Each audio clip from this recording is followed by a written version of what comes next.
this is pretty much a line. Yeah, I gotta keep cutting that one. Just gotta come down a tiny bit here. Here's the right height.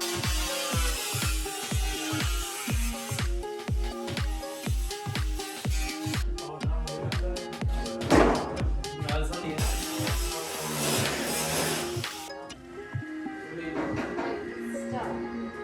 That's good. That's fine.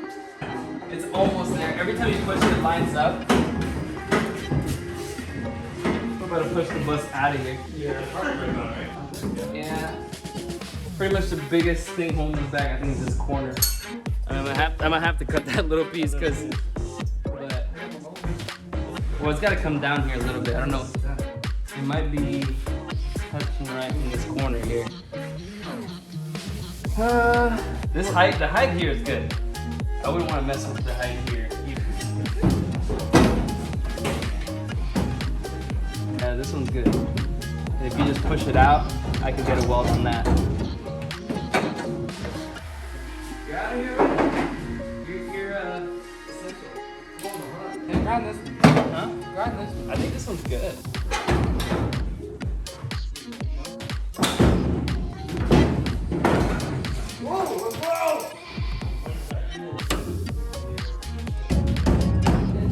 Right there? Put it here, but just brings it together. That's what I was gonna try. That's a lot of good ones. Everybody, that means you too, Abby. Come on. See if that's...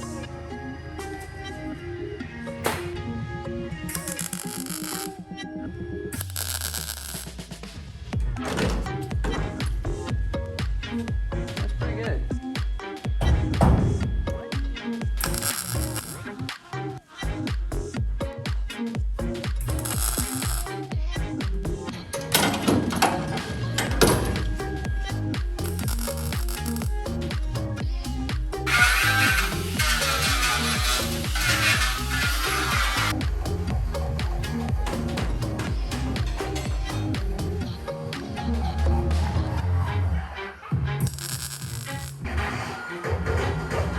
I gotta push this out on the inside. Put as much weight as you can on this area here. Yeah, for your arm.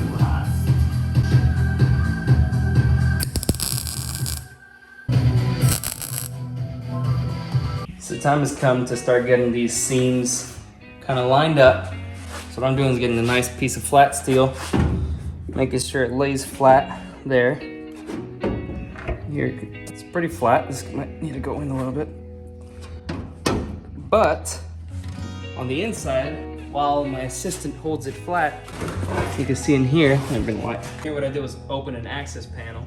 And then I've got Claycos that I'm gonna put in that should hold it into place while I spot weld it, kind of hold that seam shut. Now, if you don't know what a Clayco is, it's one of the greatest tools I discovered within the last few days. I'd never known what this was, but what you got is, you got this little guy, this, you get on Amazon for like 40 bucks, a whole kit, right? Now you got two pieces of metal that you want to weld to each other. You drill a hole through both of them. This thing goes here, goes through, and then when you let it go, hold them together, won't come apart. You can weld it, and you get your little tool, pull it out, and then weld that hole shut, and you got a nice tight weld. So here's what I call the double vice grip holder. It's holding it on the Y-axis and on the Z-axis, and I'm gonna weld it on the X-axis. Dad doesn't want to be in the video, but thanks to him, we have a way. Come look at this. This is the reason you weld your frame. If you look here, this is too far this way. And on this side, it's too far this way, which means that the top has closed in a bit. So in keeping with using woodworking tools for everything, with this, we should be able to technically push these apart. That's pretty lined up, sorta. This one here is pretty good. I think for this, I'll do the inner structure. Let's hack weld it and then put the door on, see if it latches. That's gonna be a process closing that huge gap. Boom. D pillar getting good old welding. Now we gotta weld this one, but look at that freaking gap. That's how you know you did a good cut. You got plenty of space to work with.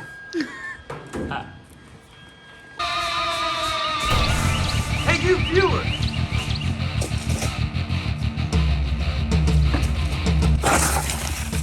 Make sure to like the video and leave a comment, because if you don't, I'll come running after you.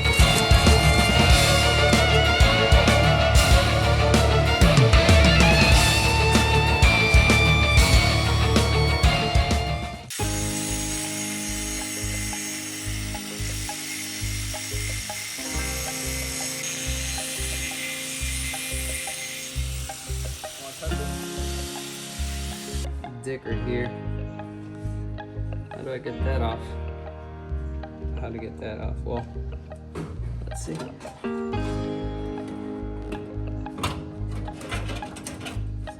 That's good. Oh God. Freaking Samba gods, don't hate on me. I know this looks crazy, but do you plan on ever flipping in your bus and surviving? No. So what if the frame's a little dickered? I'm a little dickered. That's...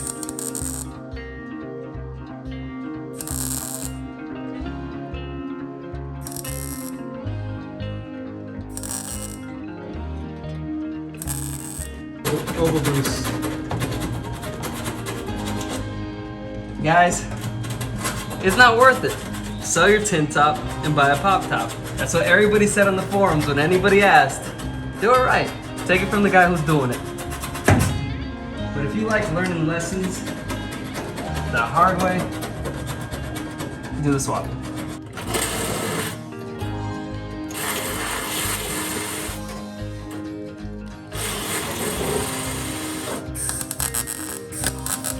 Well, I know what I'm doing now. I burned a damn hole through that because I wasn't being careful. We've got the inner structure tacked. Obviously it'll require more welding later. Should be correct, even though this looks a little dickered here. Might just be able to get the old slam bam. All right, we're gonna put the door on and see if it closes. Obviously don't tie. Line it up.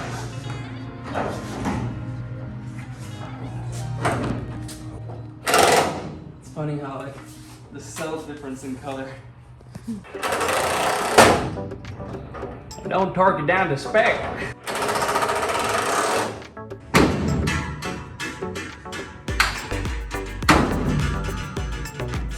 So solid.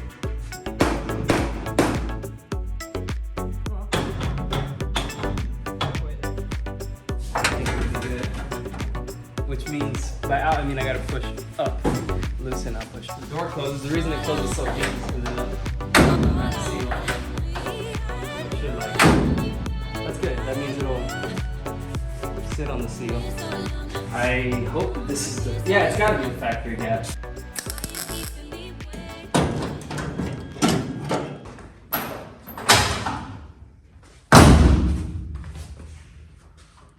As you can see, we've got the doors test fit and the gaps seem to be good. I don't know, I have nothing to compare it to, but the door slides. Just about as bad as it always did, so not much has changed there. Obviously, we got to change the lower track. But it seems like it's gonna work.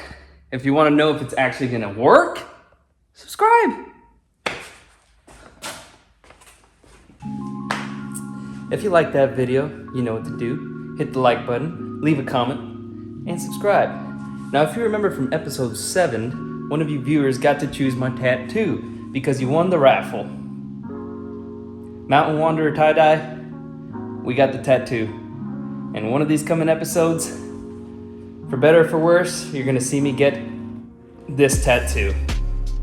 Stay tuned for the next episode in which we find this clapped out bus and tow it to the property and see if we can find any parts on it. I'm pretty excited about it. There might be some goodies in there, but but it is also very disgusting and gross inside, and it's just gonna fill our yard with junk. Anyways, stay tuned. Follow us on Instagram at Vangabonders, and be good people.